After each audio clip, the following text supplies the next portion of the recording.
નમસ્કાર વિદ્યાર્થી મિત્રો, આજે આપણે ધોરણ 8 ગુજરાતી એમાં પાઠ 17 સંસ્કારની શ્રીમંતાઈ વિશે જોઈશું.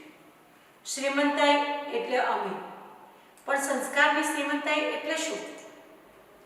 અમીર હોય એનું માપન આપણે કાઢવું હોય તો તમે બધા કહેશો કે સુખી કોને કહેવાય, અમીર છે એવું કેવી રીતે ખબર પડે? તો એની પાસે ગાડી હોય, બંગલા હોય અને સારી એવી પ્રોપર્ટી હોય એને આપણે કહીએ કે સુખી છે. આપણે સુખીની વ્યાખ્યા આવી કરીએ છીએ. શું ખરેખર એ સુખી છે? એ સુખી છે કે નહીં એ જોવું હોય તો કેવી રીતે ખબર પડે? હું તો એમ કહું કે નાના ઝૂંપડામાં રહેવાવાળો માણસ ઘણીવાર સુખી હોઈ શકે અને બંગલામાં રહેવાવાળો માણસ પણ દુઃખી હોઈ શકે. શક્ય છે? તો પહેલી નજરે તો આપણે ના જ કે ના, એ તો શક્ય જ નથી. પણ બંગલામાં રહેતો હોય, ગાડી હોય, પૈસો હોય, આર્થિક રીતે ભલે સદ્ધર હોય, પણ મનથી સુખી હોઈ શકે નહીં. અનેક પ્રશ્નો હોય, કુટુંબમાં સંવાદિતા ના હોય, અંદરો અંદરની મન દુઃખ એકબીજાનું હોય તો એ સુખી ના થઈ શકે. નાનકડા ઝૂંપડામાં રહેતું એક નાનકડું કુટુંબ મહેનત મજૂરી કરી અને પેટીયું રળે છે, પણ સાંજે બેસી બધા સાથે ભોજન લે છે, એકબીજાની સાથે સુખ દુઃખથી વાતો કરે છે અને આરામથી સૂઈ જાય છે. રાત્રેની ઘસઘસાટ ઊંઘ આવી જાય છે અને સવારે ઉઠી અને બધા પોતપોતાના કામ. તો શું એ ઝૂંપડામાં રહેવાવાળો સુખી નથી? એને સુખી ના કહી શકાય? અને મોટા બંગલામાં એસી રૂમ હોય, ડનલોપની ગાદી હોય અને છતાંય રાત્રે ઊંઘની ગોળી લેવી પડતી હોય તો શું એ વ્યક્તિ સુખી કહી શકો? એ સુખીની વ્યાખ્યામાં મૂકી શકાય નહીં. અહીંયા આપણને શ્રીમંતાઈની વાત કરી છે, સંસ્કારની શ્રીમંતાઈ. આપણે આર્થિક સદ્ધરતાના લીધે આ શ્રીમંતાઈની વ્યાખ્યા તો આપણે આપી શકીએ, પણ સંસ્કારની શ્રીમંતાઈની વ્યાખ્યા માટે શું કરવું? શું એની કોઈ વ્યાખ્યા છે? એ ખબર પડે કે એનામાં સંસ્કાર કેટલા છે? એને જોયા પછી ખબર પડે ના. તો આ સંસ્કારની ખબર ક્યારે પડે? જ્યારે તકલીફ આવે, મુશ્કેલી આવે અને ત્યારે સાચા સંસ્કારની ખબર પડે. જેમ કે સગું કરવું હોય ને, તમારા ઘરમાં પણ તમારા કાકા હશે, ફોઈ હશે, મોટા ભાઈ હશે, બેન હશે. ઘણીવાર અત્યારે તો પૈસાના આડંબરના લીધે લોકો પૈસા જોવે છે, પણ કેટલાક લોકો એમ કહે છે કે અમારે પૈસો નહીં હોય તો ચાલશે, સંસ્કારી ઘર જોઈએ. તો સંસ્કારી ઘરનો થપ્પો કેવી રીતે મળે? તો જેનો વ્યવહાર સારો હોય, જેની વાણી સારી હોય, જેના બીજા સાથેના વ્યવહાર સારા હોય, એ આખા એમના અત્યાર સુધીના જીવનના મૂલ્યાંકનના આધારે એ વ્યક્તિ સંસ્કારી છે કે નહીં એ આપણે કહીશું. જ્યારે પૈસો હોય છે, સુખ હોય છે, સગવડો હોય છે એટલે તો બધા એકબીજાને કોઈ તકલીફ વગર સારી રીતે રહી શકતા હોય છે. પણ એ જ કુટુંબમાં જ્યારે તકલીફ આવી જાય છે, મુશ્કેલી આવી જાય છે અને ત્યારે એટલી જ શાંતિથી એ લોકો જો રહી શકે તો એ કુટુંબ કહેવાય સંસ્કારી કુટુંબ. અત્યારે ઘણીવાર આપણને સાંભળવા મળે છે, કોઈની સગાઈ સગપણ થઈ અને ધંધામાં નુકસાન થઈ ગયું, એને બધું વેચી દેવાનો વારો આવ્યો તો પેલું નવી સગાઈ સગપણ કરેલા શું કરે? એ સગાઈ તોડી નાખે. તો તમે એ વ્યક્તિ સાથે સગાઈ કરી હતી કે એના પૈસા સાથે સગાઈ કરી હતી? એ મહત્વનું છે. સંસ્કારી કુટુંબ હોય ને તો એ તકલીફમાં એ ત્યારે ઊભો રહે અને કહેશે કે આ તકલીફ એ આપણી તકલીફ છે અને એ તકલીફને એ ધીમે રહીને હળવી કરવાનો પ્રયત્ન કરે, એને સંસ્કારી. અહીંયા એક એવી જ વાત કરવામાં આવી છે કે જગમોહન દાસનું કુટુંબ છે, ખૂબ અમીર કુટુંબ છે, પૈસે ટકે સુખી છે.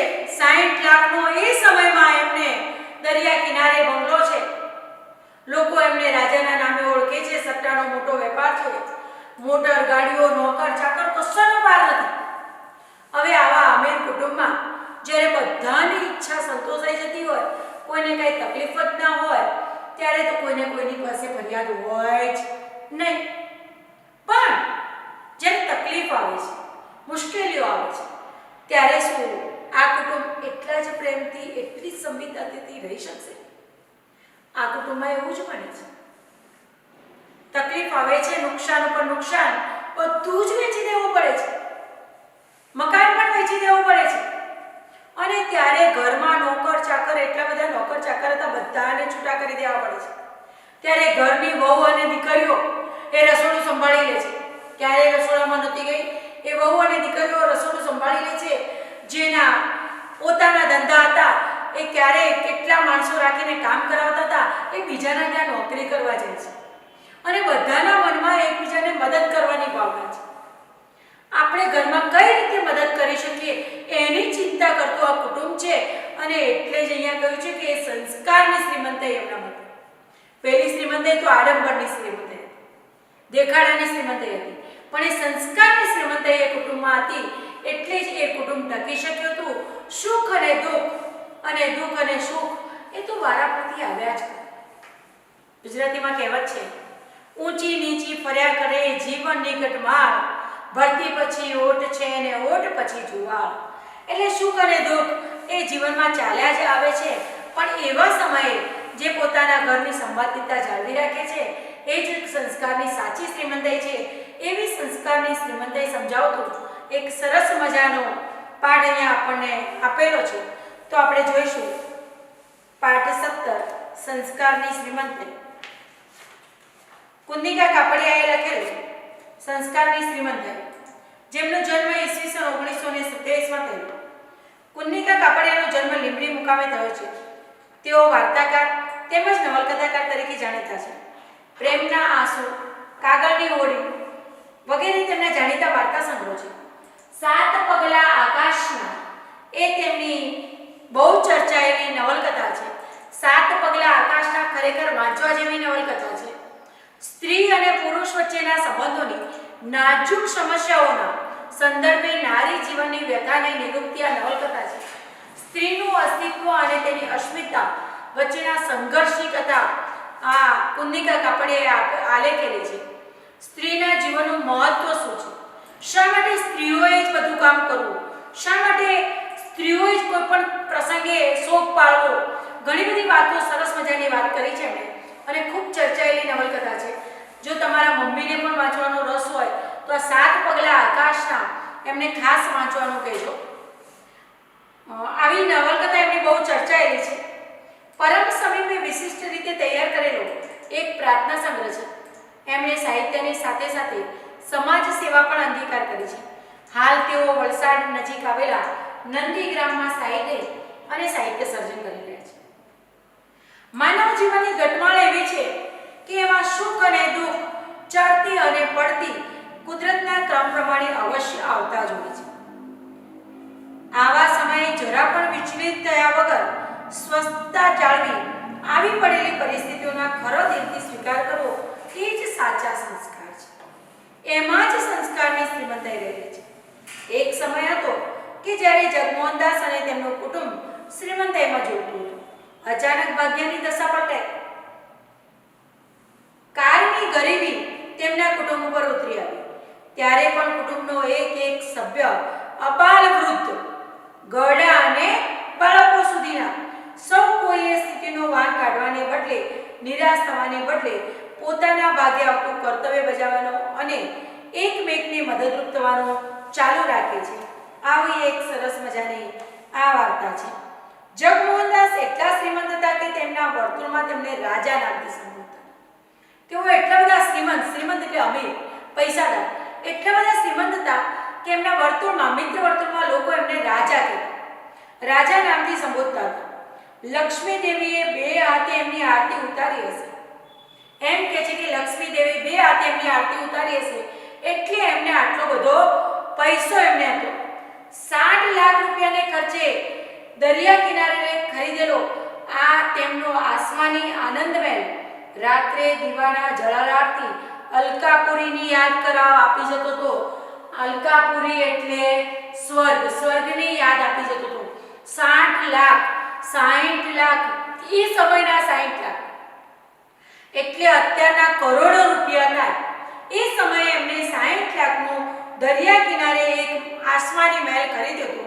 રાત્રે દીવાનું અજવાળું થતું અને દરિયા કિનારાના એના જળ હલાટથી જાણે આપણે સ્વર્ગમાં બેઠા હોઈએ એવું આપણને લાગતું હતું. એમને 6 મોટર ગાડીઓ હતી. 6 મોટર ગાડીઓ હતી અને નોકર ચાકરનો તો પાર જ નહોતો. જગમોહનદાસના કુટુંબના 8 સભ્યો. હવે એમના કુટુંબના સભ્યોને જાણીએ. જગમોહનદાસના કુટુંબના 8 સભ્યો હતા. સૌથી પહેલા પિતાજી દયાળજી હતા. એમનો પુત્ર જગમોહનદાસ અને પત્ની પાર્વતી.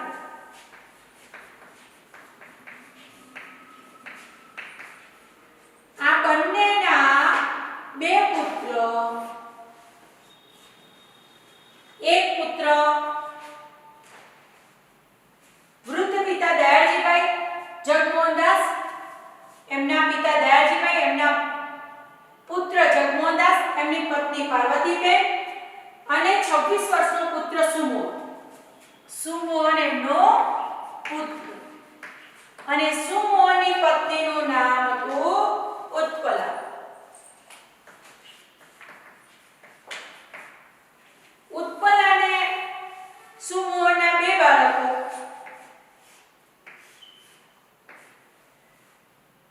મિલન અને મૃણા.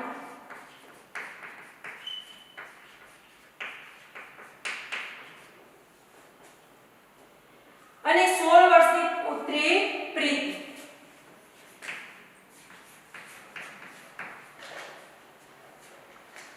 આ 8 સભ્યો જો દયાળજીભાઈનો પુત્ર જગમોહનદાસ, જગમોહનદાસની પત્ની પાર્વતીબેન, જગમોહનદાસ અને પાર્વતીબેનને 2 પુત્ર, એક સુમોહન અને દીકરી પ્રીતિ. હવે સુમોહન અને ની પત્ની ઉત્પલા અને સુમોહન ને ઉત્પલાના 2 દીકરા મિલન અને મૃણાલ. 1 2 3 4 5 6 7 અને 8 સભ્યો ઘરના હતા. આ 8 સભ્યોનું એમનું કુટુંબ આટલા બધા વૈભવ વિસ્તારમાં જ્યાં દરેક જણને પોતાની ઈચ્છા પ્રમાણે કરી શકતું હોય ત્યાં કુટુંબમાં ઘર્ષણ કે એવો પ્રસંગ શાનો ઊભો થાય? ઘર્ષણ શેરે ત્યારે જ્યારે આપણી ઈચ્છા ન સંતોષાય ત્યારે. તમારે ઘરમાં તમારા પપ્પા સાથે કે મમ્મી સાથે બોલવાનું ક્યારે થાય? તમારે સાયકલ જોઈતી હોય, એક્ટિવા જોઈતું હોય અને તમને ન મળે તો તમે જીદ કરો. પણ તમે કોને બધી જ વસ્તુ તમને મળી જતી હોય તો જીદ કરવાનો કોઈ પ્રશ્ન જ ના. હવે એ કુટુંબ એટલું બધું સુખી હતું કે એમને જે જોઈએ વસ્તુ દરેકને મળી જતી હતી. ઈચ્છા પ્રમાણે બધા કામ કરી શકતા હતા, પોતાની ઈચ્છા સંતોષી શકતા હતા. એટલે ઘર્ષણનો કોઈ પ્રસંગ જ ના આવે. મોટા ભાગના ઘર્ષણના પ્રસંગો પોતાની ઈચ્છા ન સંતોષવાના કારણે થતા હોય છે. બધા જ લોકો સુખી હતા. બધા જ સુખી હતા. જિંદગી સામે ફરિયાદ કરવાનો એમની પાસે કોઈ કારણ જ નહોતું. જેને જોઈએ તે મળી જતું હતું. જેને જ્યાં જવું હોય ત્યાં જવાની છૂટ હતી. નોકર ચાકર, ગાડી, બંગલો બધું જ હતું. એટલે કોઈને કોઈ ફરિયાદ હતી નહીં. એટલે કોઈ સંઘર્ષનો પ્રશ્ન ઊભો થાય નહીં. પણ આપણે પહેલા જ વાત કરી કે દરેકનું જીવન એક સરખું ચાલતું નથી. જીવનમાં તકલીફો આવે એને જ જીવન કહેવાય છે. પણ વિધાતાના ખેલમાં અજબ વળાંક હોય છે. આપણને ખબર નથી હોતી. સુખી માણસને એમ થાય કે પોતાને ક્યારેય દુઃખ નહીં આવે અને દુઃખી વ્યક્તિને એવું લાગે કે આપણે તો ક્યારેય સુખ જોવાનું જ નથી. પણ સુખ અને દુઃખ એ સિક્કાની 2 બાજુ જેવા છે. એ વારાફરતી આવ્યા જ કરે છે. અજબ વળાંકો રહ્યા છે. જગમોહનદાસ સટ્ટાનો વેપાર કરતા હતા. સટ્ટાનો એટલે ખબર છે? સટ્ટાનો પહેલેથી ભાવ નક્કી કર્યો હોય એ પ્રમાણે આપણે કરીએ અને પછી ઉલટું પડે તો નુકસાન થાય અને આપણા ધાર્યા કરતાં કંઈક ભાવ વધારે વધી જાય તો આપણને ફાયદો થાય. ઘણા બધાના પિતાજી કરતા હશે કદાચ. તો એવો સટ્ટાનો વેપાર કરતા હતા. એમાં વધારે પડતો નફો થવાની પણ સંભાવના હોય અને વધારે પડતું નુકસાન થવાની પણ સંભાવના હોય છે. વેપારમાં એમને ભયંકર ફટકો પડવો એટલે નુકસાન થવું. એક મોટું નુકસાન થઈ ગયું. અને વિપત્તિ આવે ત્યારે એકલી નથી આવતી, સાથે લાવા લશ્કર લઈને આવે છે. વિપત્તિ એટલે મુશ્કેલી. મુશ્કેલી આવે એટલે એકલી ના આવે, સાથે મોટું લાવા લશ્કર લઈને આવે. એક પછી એક મુશ્કેલીઓ આવ્યા જ કરે છે. એ કહેવત અનુસાર એ ફટકાની પાછળ એક પછી એક આઘાતો, પરાજયો, નુકસાનીની પરંપરા છે. એમની દશા પલટાઈ ગઈ અને દશા જે કરે દુશ્મન પણ કરે નહીં. એ અમીર હતા પણ એક પછી એક નુકસાન આવ્યા જ કર્યું અને હાર્યો જુગારી બમણું રમે એમ એમને ઘણું બધું નુકસાન થયું અને થોડા જ વર્ષમાં જગમોહનદાસ બધું જ ખોઈ બેસવું એટલે ખૂબ મોટું નુકસાન થવું, ઘણું બધું એ ખોઈ બેઠા. એ ન માની શકાય એ વાત છે કે આટલી બધી સંપત્તિ હતી એમની પાસે, આટલું વૈભવ, આ માન સ્થાન બધું જ પાણીના રેલાની માફક, આંખ ઉઘડતાની વહી ગયું. પાણીના રેલાની માફક એટલે તરત જ ઘડીકમાં એ બધું જ ચાલે. અને જ્યારે સંપત્તિ હોય ને, પૈસો હોય, ધન હોય, દોલત હોય, ત્યારે લોકો પણ તમને માન આપે. પણ જેવો પૈસો ચાલ્યો જાય ને, લોકોના ભાવ પણ બદલાઈ જાય. કહેવત છે ને કે નાણે નાથા લાલ અને નાણા વગરનો નાથી. એવી હાલત એમની પણ થઈ.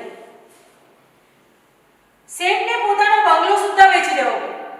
જ્યારે નુકસાન થાય ત્યારે આપણે પહેલા બધી જ વસ્તુ કાઢીએ, ગાડી કાઢીએ, બીજી પ્રોપર્ટી કાઢીએ, છેલ્લે રહેવાનું મકાન છે ને, માણસને ક્યારે કોઈ જ એની સામે ઉપાય ન હોય ત્યારે પોતાનું રહેવાનું મકાન કાઢે. છેલ્લે કાઢે.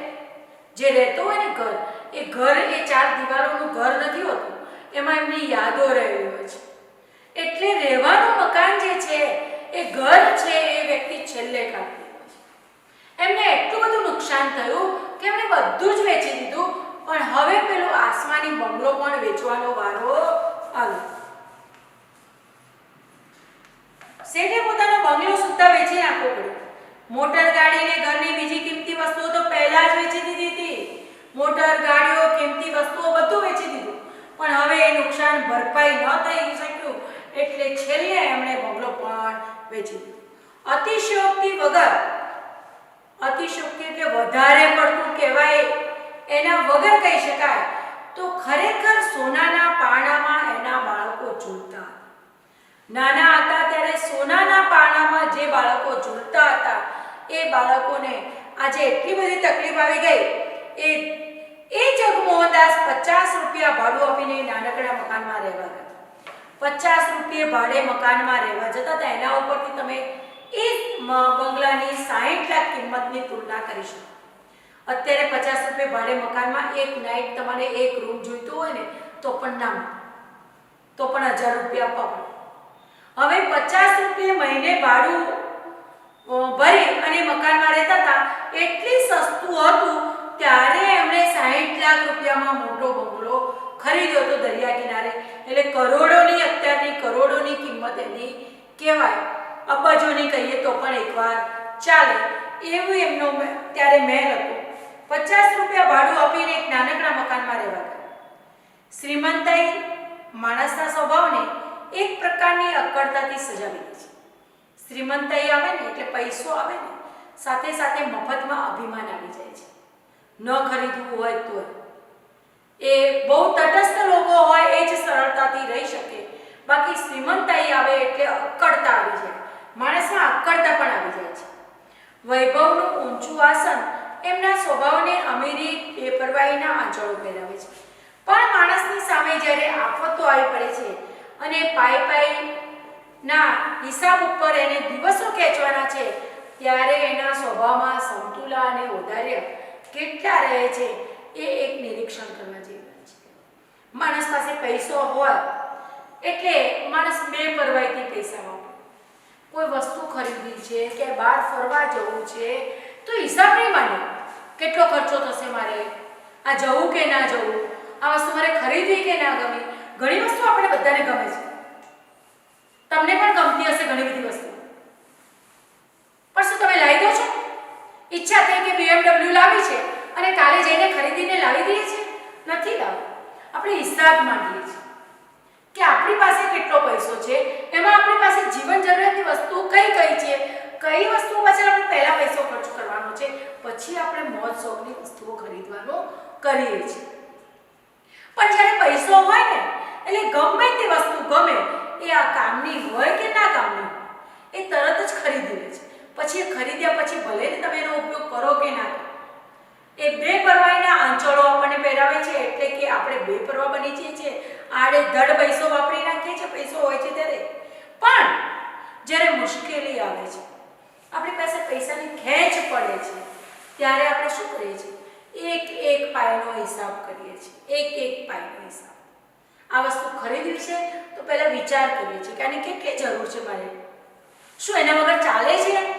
તો પેલી જીવનમાં જે જરૂરી વસ્તુ છે એને પહેલા કરી, આના વગર ચાલશે. તમને પણ ગાડી લઈ સ્કૂલમાં ગમે, ડ્રાઈવર મૂકવા આવતો હોય, પણ બધું આપણી ઈચ્છા પ્રમાણે થતું નથી. જ્યારે માણસમાં જ્યારે તકલીફ આવે છે, આફત આવે છે અને ત્યારે એના સ્વભાવમાં જે સમતુલા જળવાય છે, ઔદાર્ય જળવાય છે, કેટલા રહે છે એ નિરીક્ષણ કરવા જેવી વાત છે. પૈસા હોય એટલે તો બધામાં ઔદાર્યતા હોય જ, પણ જ્યારે તકલીફ આવે ત્યારે એના સ્વભાવમાં કેટલું ઔદાર્યતા રહે છે એ નિરીક્ષણ કરવા જેવું છે. જગમોહનદાસ શેઠ નાના બની ગયા. આપણે કહીએ છીએ ને કે આ વ્યક્તિ તો બહુ મોટો વ્યક્તિ છે. મોટો એટલે શું? ઊંચો પોળો કદાવર હોય? ના, પૈસે ટકે સુખી વ્યક્તિ હોય તો એવું કહીએ કે મોટો વ્યક્તિ છે, ભલે પછી 5 ફૂટ ઊંચાઈનો જ હોય. હવે જગમોહનદાસ મોટા હતા, મોટા એટલે અમીર વ્યક્તિ હતા. હવે નાના બની ગયા એટલે આમ નાના નહીં, પણ અમીરીના પ્રમાણમાં નાના બની ગયા. અને લોકો હવે એમને નાના વ્યક્તિ કહેવા માંડ્યા.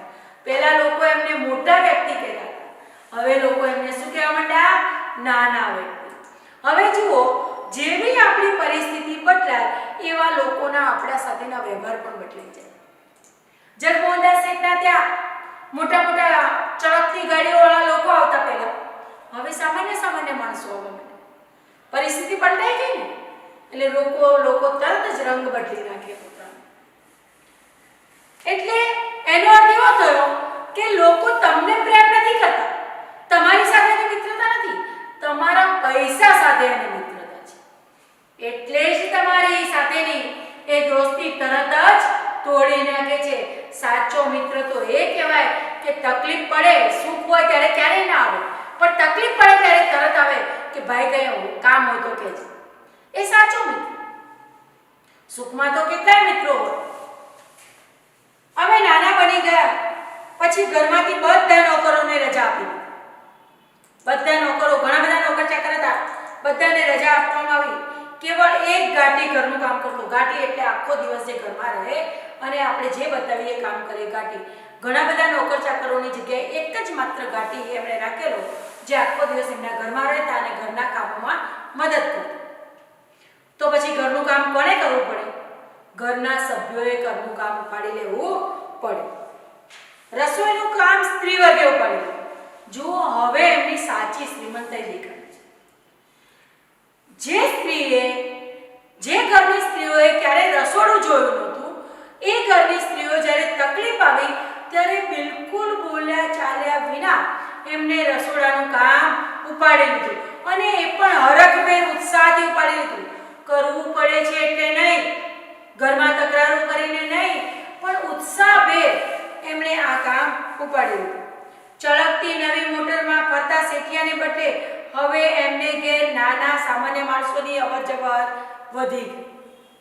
જગમોહનદાસની પુત્રી પ્રીતિ મારી મિત્ર.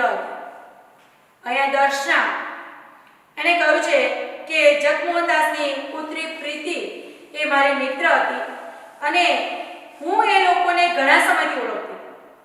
આ દર્શના એ પ્રીતિની મિત્ર છે અને એને ઘણા સમયથી પ્રીતિને ઓળખતી હતી, એની મિત્ર પણ હતી.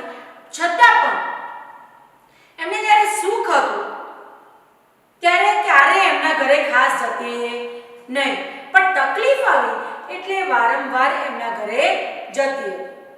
પણ મારું એમને ત્યાં આવવા જવાનું બહુ ઓછું રહેતું. શું હતું? કંઈ જરૂર પડતી નહોતી એટલે બહુ ઓછા જતા. પણ એમની બદલાયેલી પરિસ્થિતિ, હવે જ્યારે તકલીફો આવી એટલે બદલાયેલી પરિસ્થિતિમાં હું તેમને ત્યાં અવારનવાર જતી અને પ્રીતિ અને તેની બાને કામમાં મદદ કરતી. એમણે તો ક્યારેય કામ કર્યું જ નહોતું, એટલે એમને કામની ફાવટ પણ નહીં, કામની આવડત પણ નહીં. જે કામ આપણે ક્યારેય ન કરતા હોઈએ એ કામ આપણે સ્વીકારીએ તો થોડી તકલીફ શરૂઆતમાં પડે, પણ પછી બહુ ઝાઝી તકલીફ પડે નહીં. એટલે એ કહે છે કે એમને કામમાં હું મદદ કરતી. એ લોકોએ કદી કામ કર્યું નહોતું, એટલે અગવડો તો પારાવાર ઊભી હતી. પારાવાર એટલે અનેક ઘણી તકલીફો ઊભી થતી, પણ તેઓ નિભાવી લેતા હતા. એ જે એની સંસ્કારની શ્રીમંત હતી, તેઓ નિભાવી લેતા હતા. એ તકલીફોને હસતા મોઢે સહન કરી અને એમાંથી શીખતા ધીમે ધીમે ટેવાઈ જઈશું. હસતા હસતા મુશ્કેલીઓને સહન કરીએ ને તો મુશ્કેલીઓ પણ જાજો સમય રહેતી નથી. હવે આ દર્શના એક બપોરે જ્યારે પ્રીતિના ઘરે મળવા જાય છે અને ઘરના દરેક સભ્યોને અલગ અલગ રીતે મળે છે અને દરેક સભ્યોનો જે ભાવ છે, આ બદલાયેલી પરિસ્થિતિમાં જે દરેક સભ્યના અંતરથી જે ભાવ છે, કુટુંબને મદદ કરવાની ભાવના છે, એ એક એક સભ્યોની અલગ કરીને અહીંયા દર્શાવી છે. એક બપોરે હું તેમને મળવા ગઈ, દર્શના મળવા ગઈ, ત્યારે બહારના વરાંડામાં દયાળજીભાઈ બેઠા બેઠા ચશ્મા ચડાવીને છાપું મારતા હતા. દયાળજીભાઈ એટલે કોણ? ઘરના વડીલ, દાદા. એ દયાળજીભાઈ બહાર વરાંડામાં બેઠા બેઠા છાપું વાંચતા. પાસે જઈને મેં કહ્યું, નમસ્કાર દાદા, કેમ છો? તબિયત તો સારી છે ને? છાપું ખસેડી ચશ્મા ઠીક કરી મારી સામે જોઈ દાદા મીઠું હસ્યા. ઘણા દિવસે આવી બેટા. પ્રીતિ કહેતી હતી તું બહાર ગામ ગઈ છો, તબિયત તો સારી છે ને? ત્યારે દર્શન કહે છે, હું તો દાદા મારી કઈ દિવસે મજામાં નહોતી, પણ તમે કેમ છો એ તો કહો. દાદાએ હળવો નિશ્વાસ મૂકીને કહ્યું. નિશ્વાસ મૂકવો એટલે નિસાસો નાખવો. એક હળવો નિસાસો નાખ્યો. દાદાના સમાચાર પૂછ્યા. દાદાએ સામે દર્શનાના સમાચાર પૂછ્યા અને પછી એક નિસાસો નાખીને કહે છે. નિસાસો કેમ નાખે છે? બદલાયેલી પરિસ્થિતિ માટે નિસાસો નથી નાખતા, પણ નિસાસો નાખે છે અને કહે છે, મારે શું દુઃખ છે દીકરી? મારે તો કોઈ તકલીફ નથી. ત્યારે પણ બેઠો બેઠો ખાતો હતો અને આજે બેઠો બેઠો ખાઉં છું. આજે પણ બેઠો બેઠો રોટલો ખાઉં છું. મને કશી વાતની તકલીફ નથી. હું તો જે રીતે પહેલા રહેતો હતો એ જ રીતે અત્યારે પણ રહું છું. જ્યારે પૈસાની છોડ હતી ત્યારે પણ આ જ રીતે રહેતી અને અત્યારે પણ એ જ રીતે રહું છું. તો તકલીફ ક્યાં પડે? શું કહે છે જો, હજુ આજે સવારે હું પથારીમાં ઉઠું કે મસાલો નાખેલી ગરમ ચાનો સરસ કપ હાજર થઈ જાય છે. પહેલા નોકર ચાકર આપતા, હવે ઘરની વહુ દીકરીઓ આપે છે. સવારે ઉઠે છે ત્યારે મસાલો નાખેલી ચાનો કપ મળી જાય છે.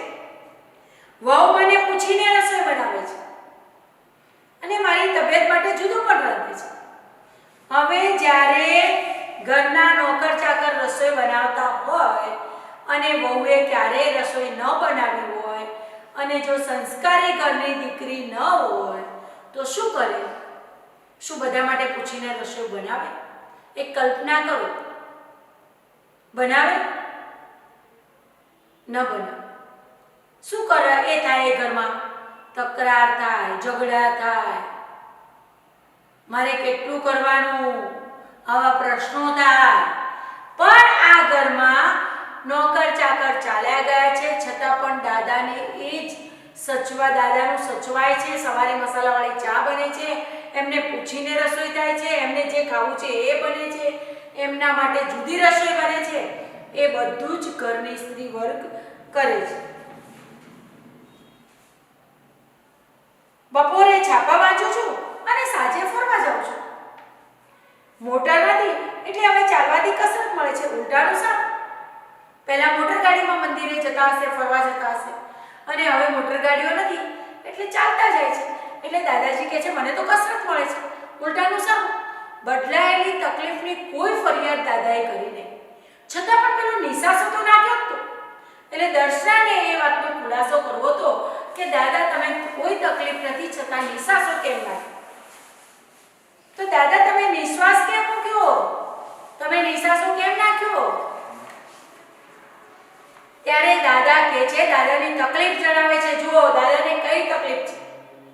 એમ છે દીકરી કે જ્યાં સુધી સાહેબી હતી ત્યાં સુધી બેઠો બેઠો ખાતો તો કશું ખરાબ નહોતું લાગતું.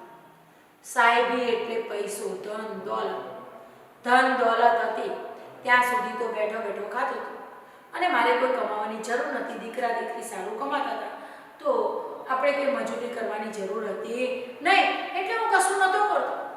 એ તો બરાબર છે, પણ આજે જેને કદી કશું નહોતું કર્યું એવા આ પાર્વતી એટલે જગમોહનદાસના પત્ની પ્રીતિ અને ઉત્પલા જોશભેર કામ કરવા લાગી ગયા છે. આ ત્રણેય સ્ત્રીઓ સ્ત્રી વર્ગે રસોડું સંભાળી લીધું છે. ક્યારે આવું બધું કામ કરવું નહોતું. ઘરનું કામકાજ માટે તો નોકરચા કરતા, છતાં પણ આનંદથી ઉત્સાહભેર એ લોકોએ કામ કરવા માંડ્યું છે. એની દાદાને નોંધ છે અને કહે છે કે એ લોકો જોશભેર કામે લાગી ગયા છે. ક્યારે એમના ચહેરા ઉપર એ કામ કરવું પડ્યું છે. એની વિષાદની રેખાઓ પણ દેખાતી નથી. તો દુઃખ શું વાતનું છે? તો દુઃખ એ વાતનું છે કે દયાળજી દાદા કહે છે કે બધા કામે લાગી ગયા છે અને હું બુઢો એટલે ગરડા થઈ ગયેલા લોકો, કે હું બુઢો કશું કર્યા વગર ખાઉં છું. તે મને ખૂચે છે કે બદલાયેલી પરિસ્થિતિમાં આ કુટુંબને આર્થિક સહયોગ હું નથી કરી શકતો, હું કશું જ કરી શકતો નથી. આ વાત મને ખૂચે છે. કઈ વાત ખૂચે છે? પોતે કશું કરી શકતા નથી મદદ, એ વાત ખૂચે છે. દરેક કુટુંબના સભ્યોને એવી ભાવના છે કે આપણે બીજાને કંઈક મદદ કરીએ, બીજાને કંઈક સહયોગ કરીએ. પણ હવે હું શું કરી શકું? એમને એમ થાય છે કે કંઈક મદદ કરું, પણ શું કરી શકું? ઉંમર થઈ ગઈ છે એટલે નવું કામ પણ ના કરી શકે, પણ હવે શું કરે? એટલે એમના અંદરથી એ દુઃખી થાય છે. તકલીફોથી દુઃખી થતા નથી, ચાલતા જવું પડે એટલે દુઃખી થતા નથી, પણ આ બધા જ કામે લાગી ગયા પણ આર્થિક સહયોગ પોતે નથી કરી શકતા. એ વાતનું એમને દુઃખ છે. મારી જવાનીમાં તો મેં પણ ઘણું કર્યું. જવાન હતા ત્યારે તો એમણે પણ ઘણું બધું કામ કર્યું હતું, પણ અત્યારે આ અવસ્થાએ મને કોણ કામ આપે? કામ કરવા પણ તૈયાર છે, પણ હવે ઘરડા માણસોને કામ કરવા માટે મોકલાય નહીં અને કોઈ સામેવાળો સ્વીકારે પણ નહીં. એટલે કહે છે કે મને કોણ કામ આપે? બસ આ એક વાતનું દુઃખ રહ્યા કરે છે. આટલી જ વાતનું મને દુઃખ છે. દાદા ફરી એમનું મીઠું પણ વિલાયેલું હાસ્ય છે. વિલાયેલું એટલે કરમાયેલું. એમને આ બેઠા બેઠા ખાવું એ ખૂચે છે. બસ એટલી જ વાતનું એમને દુઃખ છે. ત્યારે દર્શના કહે છે, કાંઈ નહીં દાદા, તમારી અવસ્થા પણ ક્યાં છે કામ કરવા જેવી? હવે તો તમે ઘરડા થયા છો, તમારી યુવાનીમાં તમે ઘણા બધા કામ કર્યા હશે, હવે તમારી ક્યાં અવસ્થા છે કામ કરવાની? મેં આશ્વાસન આપવાનો પ્રયાસ કર્યો અને અંદર ગઈ ત્યાં સુમોહન બહાર જતો વચ્ચે જ મળી ગયો. સુમોહન કોણ છે? સુમોહન એ જગમોહનદાસનો દીકરો છે. આ જગમોહનદાસનો દીકરો એમને મળી ગયો, વચ્ચે જ મળી ગયો અને એ કહે છે, ઓ દર્શનાબેન, ઘણે દિવસે કાંઈ કે આ પ્રીતિની બેનપણી ઘણીવાર એમના ત્યાં આવતી હતી એટલે ઘરના દરેક સભ્યો તેને ઓળખતા હતા. સુમોહને પણ એનો હર્ષભેર આવકાર આપી અને કહે છે, ઘણે દિવસે કાંઈ? હા, જરા બહાર ગામ ગઈ હતી. કેમ છે કામકાજ? નવી નોકરીમાં આનંદ તો છે ને? એ કહે છે કે કામકાજ કેમ ચાલે છે? આ તમે જે નવી નોકરી જોઈન કરી છે એમાં તમને આનંદ તો મળે છે ને? કેમ કે પહેલા પોતાનો ધંધો હતો અને ક્યારે એમના પાસે કેટલાય કર્મચારીઓ હતા, કેટલાય પાસે એ લોકો કામ લેતા હતા. એની જગ્યાએ બીજાના ત્યાં કામ કરવા જવું એ બહુ કઠિન વસ્તુ છે. છતાં એ પૂછે છે કે નવી નોકરી છે તો એમાં આનંદ તો છે ને? કેવું રહે છે? ત્યારે જે જવાબ આપે છે સુમોહન એ આપણે ભાગ 2 માં જોઈશું.